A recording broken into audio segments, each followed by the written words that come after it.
бид яг одоо студид ярилцгаар боловсролын дэд сайд ган тулга хүрэлцээр байна. Танд энэ өдрийн мэндийг хүргэе. Мэндийг хүргэе.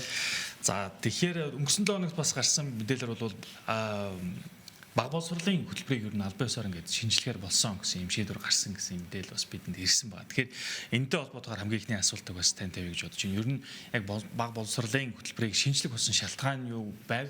Хэрхэн өөрчлөгдөж байгаа? За тийм. Тэгэхээр энэ хөтөлбөр шинжилэл явагдаж байна. Энэ бол ер нь боловсролын салбарт явагдаж байгаа багшлахуугаас суралцахууд шилжих. Ер нь дэлхийн даяар явагдаж байгаа энэ одоо paradigm shift гэдэг paradigm shift. Энийний хүрээнд бол энэ хөтөлбөр шинжилгээ ер нь цөм дунд нь байна гэж үзэж болно. За баг боловсролын хувьд бол ер нь маш олон талаас ярьж болно. Ер нь одоо маш одоо манай үзэгчдэд ойлгомжтой харах юм бол нэгдүгээрт энэ шинжилгээний үр дүнд тухайлбал хичээлийн тооцоо өрнө. Нэгдүгээр ангид ороход одоо бол 11 төрлийн хичээл үзэж байгаа. Харин эх 9 сарын 1-ээс эхлээд шууд 9 сарын 1-нд бол 6-г л үзэж эхэлнэ. Тэгэхээр ачаал хамаагүй буурна. Хамаагүй буурна. Хоёрдугаарт явц дунд нь дахиад 2 нэмэгдэнэ. За энэ бол тоогоор наваад үзэж гисэн юм. Энэ шалтгаан нь юу гэхээр цэцэрлэгийн хүүхдүүдийг сургууль дуртай болгох. Тэгээд хоёрдугаар зөвхөн тоогоор нь ачааллыг бууруулахаас гадна одоо дүрслэх урлаг, биеийн тамир одоо дөнгөж эхэлж орж эхлэхтэй дуу хөгжим, за тэгээд мэдээж тооны хичээл, за цагаан толгоогоо үзнэ гэд ийм яг тодорхой тэр цэцэрлэгт байсан хүүхдүүдийг нь залхаахгүйгээр ингээд аажим шилжилтийг нь хийж өгөх ийм зорилготойгоор явж байгаа юм. Тэгээд дараа нь бол эрүүл мэндийн хичээл орно. За эрүүл мэнд гэдэг хичээл бол тухайлбал компьютерийн ухаан гэдэг орно. Нэг их нэгдүгээр ангийн хүүхдэд эрүүл авах юм ах уу гэж заахгүй. Ер нь л энэ бол цаагаараа ер нь хүн байх. Тэ? Одоо амьдрах ухааныг зааж өгөх. Тухайлбал эрүүл мэнд дээр бол сая өнгөрсөн жил чинь эрүүл мэндийн яамтай хамтраад 6 дугаар ангийн хүүхдүүдэд шүдний урьдчилсан үзлэг хийлээ шүү дээ. Эндээс 80% нь шүдний өвчтэй байгаа хэрэг. Ерөөсөө ихэнх шалтгаан нь шүдээс аваач сураа. Тэр чинь ингээд том одоо юм эрүүл мэндийн бодлого гэж ойлгох биш. Зүгээр л хүүхдэд хоол идэхээс өмнө гараа яаж уухаа дээ. Тэг хоол идэж шүдээ яаж угаах гэдэг энэ дадал зуршлыг нь суулгаж байна. За компьютерийн ухаан гэж байна. Компьютерийн ухаан бол мэдээж хиттэй бол тэр хиймэл оюун эднэр гэдэг бүр ахлаан гэдэг үзнэ. За нэгдүгээр ингээд яг хүүхдэд юу заах ингээд бас иргэд гайхаад асууад. Хоёрдугаар үйлрэлээс эхэлж орж эхэлнэ. Ер нь одоо тухайлбал одоо батарей байна тий. Одоо компьютерийн батарей. Энийг ер нь хазж үзээгүй хүн ер нь монголчууд ховор доо тий. Хазаад үзсэн. Гэтэл одоо энэ батарейг яагаад хазж болохгүй заач. Одоо энэ литиум батарейнууд хэрвээ хазаад тэр нь цоорох юм бол 2 цагийн дотор хотоод цоорно. Дээр үед бол хортооч гэсэн бас арай гайгүйсэн байгаас одоо бол ийм асуултаа. За гар утас яагаад цэнгэлсээр байгаад шүнжэнгээс цэнгэлээ хоноодлох юм бол одоо тогны хэлбэлсэл болоход болдгоо маа гэдгийг. За тэр одоо яриад байгаа тэр дижитал донтол цахим дэлгэцийн донтолтын асуудал. Энэ бүгдийг чинь яг энэ орчин үед энэ технологийн дэвшлийн үед энэ шинэ эртний үед хүүхдүүд бол яалтч байхгүй энэ компьютертай энэ технологитой багаасаа харьцаж байгаа. Бүгднгийн нийлүүлээд үзэх юм бол эрүүл ахуй талаас нь ч бодсон, компьютер талаас нь ч бодсон. За дээр нь нэмээд бол энэ шилжилтийн үндсэн агуулга бол эх оронч хүн болох, эх орон сэтгэлгээтэй болох. Ийм байдлаар авах юм бол энэ чинь ерөөсөө л амьдрах ухааныг нь илүү нэгдүгээр ангиас дээр академик боловсролыг гэхээс илүүтэйгээр яг хүн болох тий. Яг монгол хүн болох. Энэ тал руугаа чиглэсэн бол маш суур юм шинжтэй өөрчлөлт явагдаж байна. Ер нь олон улсад бас ингээд харж байгаа жишээ нь одоо Японд ч гэдэг юм баг боловсролын тухайд бол шалгалт авахгүйгээр бараг 5 6 дугаар анги хүртэл ингээд суралцдаг гэдэг юм шигч хүртэл байдаг шүү дээ тий. Тэгэхээр энэ утгаас нь харуул бас манай баг боловсролын хөтөлбөрийн өөрчлөлт дээр энэ уралдах гэдэг энэ ойлголтыг ер нь байхгүй болгож байгаа гэж ойлгож болох. Яг зөв. Яг багшлахуугаас суралцахууд очих. Суралцах гэдэг бол ер нь одоо сургалтын үйл ажиллагаанд багш мэдлэгтэй багш ерөөсөө мэдлэгээ дамжуулдаг ийм төвтэй байсан бол одоо сурагч төвтэй болж байгаа. Өөрөөр хэлбэл сурах арга барилыг л илүү эзэмшихээс биш яг тэр тухайсан тэр уралдаан шалгалт биш яг энийг үзчихвэл ийм одоо онц авдаг чадахгүй болдог биш. Биш ягаад гэх юм бол энэ хүүхдүүд чинь одоо технологи тухайлбал одоо манай баг боловсролоор идэвхтэй гэдэг математикийн платформ одоо хэрэгжиж туршилтаар эхэлсэн явж байна. Орон даяар. Тэнд бол хүүхдүүд яг өөрийнхөө тэр явцдаа таарсан бодлого утга. Тэр чинь компьютер дээр хийж байгаа юм чинь өөр бодлого өгч штэ. Багш самбар дээр тусаа ганцхан бодлого өгөх биш. Тэгэхээр чинь ийм байдлаар эхлэх юм бол энэ хүүхдийг дүгнэхдээ зөвхөн энэ бодлого бод чадж гэнэ үү чадахгүй байгаа биш. Энэ хүүхэд хэр зэрэг хэдэн цагийн яг бодлого дээр зарцуулж чадж байна. Зарим хүүхдүүд бол маш удаан явдаг. Тэрийг хүлэн зөвшөөрнө. Алдна. Алдаа гэх бол муу зүйл биш. Яг ийм байдлаар бол орж байгаа. Яг энэ үднээс тухайлбал Наранбаяр сайд болсныхаа дараах нь харан дагаар бичдэг зөвшөөрсөн шүү дээ.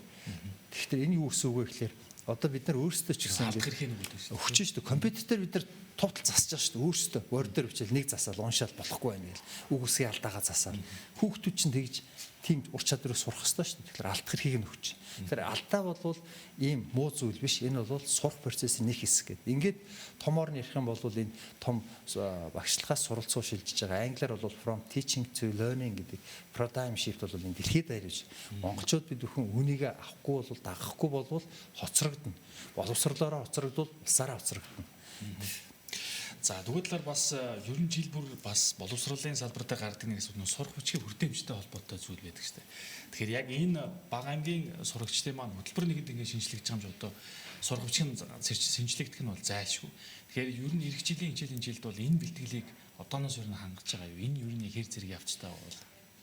За тэгэхээр өнгөрсөн 7 хоногт боловсролын үндэсний зөвлөлөөр хөтөлбөрөөр баталсан. Тэгэхээр одоо энэ хөтөлбөрийн дараа 3 ийм бүтээгдэхүүн гарна. Сурах хүчиг. Замын сурагчийн багшийн гараа авлаа. Багшийн ном гэж ярьдаг. Энэ бол багш бол яаж энэ шинэ хөтөлбөрийг хүргэх үү гэдэг багшд одоо зориулсан гараа авлаа. Тэгээд дасгал ажлын дэвтэргээд хүүхдэд зориулсан.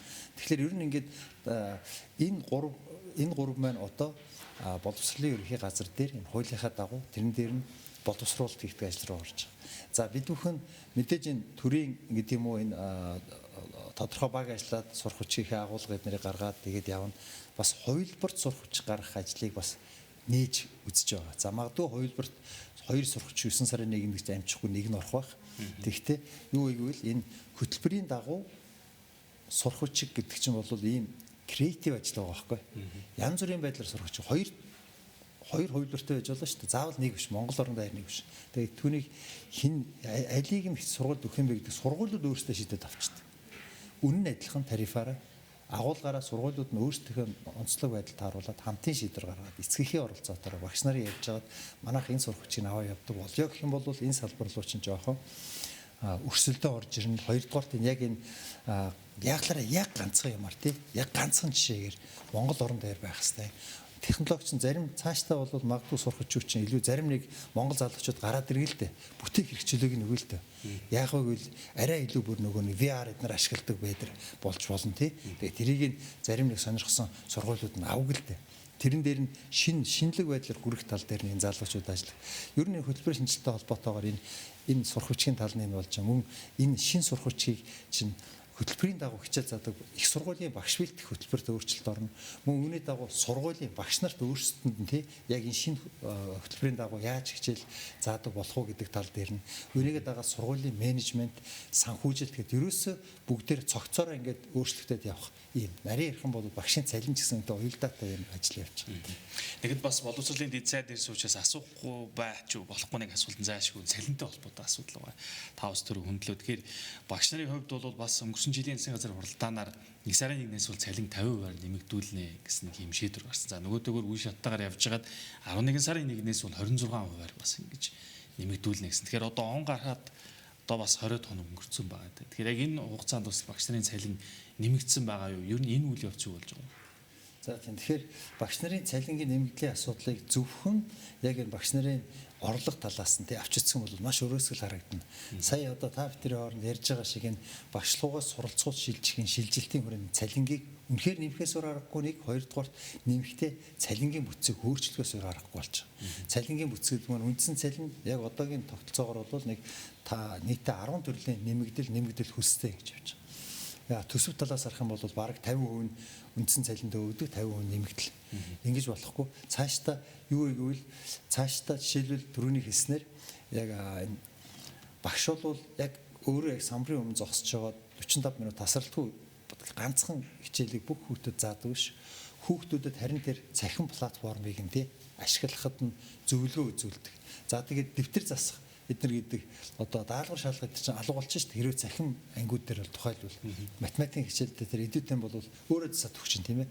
Тэгэхээр харин багш илүү хүүхдүүдийг одоо менторинг хийдэг арай өөр төрлийн ийм одоо сурганы арга барил орж иж таарч байгаа. Ингэхлээр ерөөсөө үндсэн цалин бол хамгийн гол орлого байх хэрэгтэй. Тэгэхээр олон улсын хөдөлмөрийн байгууллагаас гаргасан зөвлөмжийн дагуу 70-30 гэдэг харьцаар явал. Үүний тулд цалингаа нэмхийн хэрээр бүтцэд нь өөрчлөлт оруулна. Тэгэхгүй бол энэ буруу болно. Буруу юм бол угаасаа хоол явахгүй. Тэгэхээр энэ байдлаар бол одоо цалин нэмэгдэн үндсэн цалин 50% нэмсэн. Зарим нэмэгдлүүдийг тухайлбал ур чадварын нэмэгдэл эдгээр бол угаасаа тэр чинь тийм найдвартай орлого багсрах биш. Тэгэхээр энэ орлогуудыг нь үндсэн цалин руу шингээн унаа хоол гэж жишээлбэл байж байна. Энэ ч гэсэн ер нь цаашдаа ингээд үндсэн цалин руу шингээд явах. Ийм байдлаар явна. Яг багш нарын хувьд гэх юм бол мэдээж багш нар ч маш олон төрлийн одоо нэмэгдэл авдаг болохоор энэ адилхан багш гэж байдаггүй. Ер нь цалин нэмэгдэхгүй байна гэсэн ойлголт байхгүй. Яг 1-р сараас. Тэгэхээр ер нь нэг за хамгийн бага дагт одоо жишээлбэл дөнгөж орчоод зөвхөн ур чадварын нэмэгдэл аваад үндсэн цалингаа авдаг байх юм бол харьцангуй ур чадварын нэмэгдлийг нь тэгээд тэр 25% авчихсан бол тэрийн багсагчуд багаар нэмэгдэн л дээ цалин. Гэхдээ энэ ур чадварын нэмэгдэл гэдэг чинь байнгын орлого биш байхгүй. Яг үнэхээр ур чадварын нэмэгдлийг ном ёсоор гэх юм бол тэр чинь дараа улирлтанд дахиад үзэл ур чадварын жоохон муу байл уралдуулж аваад багсгадгал нэмэгдэлс. Тэгэхээр дандаа ингэж ур чадварын нэмэгдлийг хүн болгон авдаг юм биш. Ерөөсөө боловсролын салбарт 23% ур чадварын нэмэгдлийг тухайлбал авдаг. Тэгэхээр одоо бол багш нар маань асуугаад байна. Ур чадварын нэмэгдэл үндсэн цалин руу шингэхлээр цалин буурах гэж байна. Тийм бол гарахгүй. Ягаад гэвэл эн чинь нийт боловсролын салбарын 23%-ийн асуудлыг ярьж байна. Цаашдаа бол энэ 50% нэмж явахд бол эдгэрч нийлээ 50% хизээч хүрэхгүй. Тэгэхээр бол ер нь дунджаар аваад үзэх юм бол нэг багшийн цалин одоо шинээр байна уу? Одоо олон жил багшилсан байна уу? Нэмэгдэж байгаа нэрсэн дүнгээр сая орчим төгрөгөөр нэмэгдэнэ. Гэхдээ энэ бол адилхан одоо хуваар биш. Одоо 3,500-ийн цалин авдаг байсан хүн шууд хувирлах 50 гэх юм бол сая 750-аар нэмэгдэж тэгж биш. Саяар л нэмэгдэнэ. Харин бага цалинтай байсан сая гэдэг чинь бол хувиар бол маш өндөр нэмэгдэж. Ийм байдлаар бид нар энэ цалингийн дотор үүсэж байгаа зөрүүг арилгах бас бодлого. Үүний цаана нь юу гэхээр угаасаа багш бол энэ суралцгуу шилжээд хүүхдүүдийг илүү одоо өөрийнх нь заасан юмыг шалгаад дараа нь дүн тавихтаа тэрүүний хийснээр шалгаад миний хийснийг чи цээжсэн байна уу зөв тогтоосон байна уу гэдгээр биш өөр аргаар үнэлгээ дүнэлт аваад эхлэхээр үндсэн цалин л бол хамгийн найдвартай цалин болдог. Гэх мэтлэнгээр ингээд энэ хөтөлбөрийн шинжилэл, цалингийн шинжилэл, өсөлт эдгээр бол бүгдээрээ бол цогц арга хэмжээ болж байгаа. Хэрвээ бид нар одоо зорж байгаахийн дагуу үндсэн цалин 3,500,000 болох юм бол ер нь энэ бол багш нарын орлогын төсөв талаас 70% болох хэрэгтэй. Тэгээ бас нэмэгдлүүдийг дахиад зэгцлэх хэрэгтэй. Тэгээ багш нар бол үндсэндээ цаашдаа энэ нэмэгдлүүд чинь тийм найдвартай биш ээ. Зөв эхнээс нь илүү цаг гэж байна. 3.5 болоход боловсролын салбар руу зүгээр зах зээлийнхээ зарчмаар багшлах сонирхолтой хүмүүс эрс нэмэгдэж эхэлж байна. Энэ илүү цаг чи алга болно. Багшийн дутагт алга болчихно. Орон нутгийн нэмэгдэл чинь багш нарыг ч юм уу хичвэж штеп төвлөрлийг сааруулах энэ арга юм энэ бодлогын хүрээнд хэрэгжүүлсэн тэр төвлөрлийг сааруулах ажлынхаа хүрээнд зогсооно гэвэл хизээ зогсчих болно. Одоо боллоо төвлөрлийг сааруулах ажил нь үүргээ гүйцэтгэлээ гэвэл тэгэхээр ерөөсөө үндсэндээ бол үндсэн цалин бол нэмэх 3.5 сая төгрөг түүнээс цаашаа үнийн өсөлтөд уялдуулаад жил болгон тодорхой бага хэмжээгээр нэмээ явдаг. Ингэх юм бол манай боловсролын салбар бол ерөөсөө хамгийн гол цэг нь одоо энэ босод бүх асуудал үүнийг дагаа шийдэг гэж харж. За тэр ярилцлагын төгсгөл би хамгийн товчхон бас нэг асуултыг ЮНИСЕФ-тэй хамтран бас багийн сургууль гэдэг ийм хөтөлбөр хэрэгжүүлж байгаа шүү дээ. Тэгэхээр энэ үйл явц маань ер нь хэр байгаа бол хичнээн хүүхэд болон хичнээн багийг хамруулсан байгаа байг. За тэгэхээр багийн баг сургууль гэдэг одоо үндсэн концепт бол ер нь хүүхдүүдийг 6 настай хүүхэд гэрээсээ сургуульд явахыг дэмжих. Дотор байранд аваачаад ингээд энэ бол зүгээр энэ хүүхдэд сургахын нэрээр нийгмийн чинь маш их одоо талцуулж байна. Гэр бүл салалт одоо юу гэдэг тий асуудал маш их дагуулж байна. Тэгэхээр ер нь бодлого бол багийн баг сургуулийг бол аль болох олныг баг дээр нь байгуулад дунд сургуулиудыг сургууль дээр нь ахлах сургуулиудыг төрөлжүүлээд тэр сум болгон ахлах сургуультай байна гэдэг биш. Тэр яг тэр хүүхдгээ тооноос хамруулаад сум дунд ч юм аймгийн төв дээр байдаг ийм бодлогыг явуулж байгаа. Тэгэхээр өнгөрсөн жил бол ЮНИСЕФ зам Хаан банк, Монпелмед, Юнитэл за хэд хэдэн компаниуд дээр татврын 1% хөтөлбөрийн хүрээнд 5-6 сургуулийг ашигланд оруулчлаа. За энэ жил хэрвээ үнэхээр энэ манай яамын татврын газартайгаа энэ мөнгө төгрөгөө яг тэр хуулинд орсон журмынхан дагуу үнэхээр тэр хөнгөлтийг нийлүүлчих юм бол дахиад 15-ыг барихад бэлэнгдсэн ба. Өөрөөр хэлбэл энэ ховийн аж ахуйн нэгжүүдийнхээ тусламжтайгаар дэмжлэгтэйгээр юм баг сургууль гэдэг концепт бол маш амжилттай хэрэгжиж байгаа. Ер нь нэг зүйл анзаарахад маш хурдан барьдсан байна. Хувийн хүсэл ороод энэ сургуулиуд чинь ерөөсөө хэдхэн сарын дотор барьчихжээ. Бүгднийг маш богино хугацаанд гоё болгож байна. Одоо бид нар бол харин энэ баг сургуулийн хөтөлбөр одоо яах юм? Яг багийн баг сургуулийн хөтөлбөр, санхүүжилт нь яах юм? Урсгал зарлал дээр яах юм гэдгийг нь би цаашаа авч явахын тулд холбогдох тооцооллыг хийгээд ажиллаж байна. За баярлалаа. За Бид боловсролын дэд сайд ганц тулгтай ярилцлаа.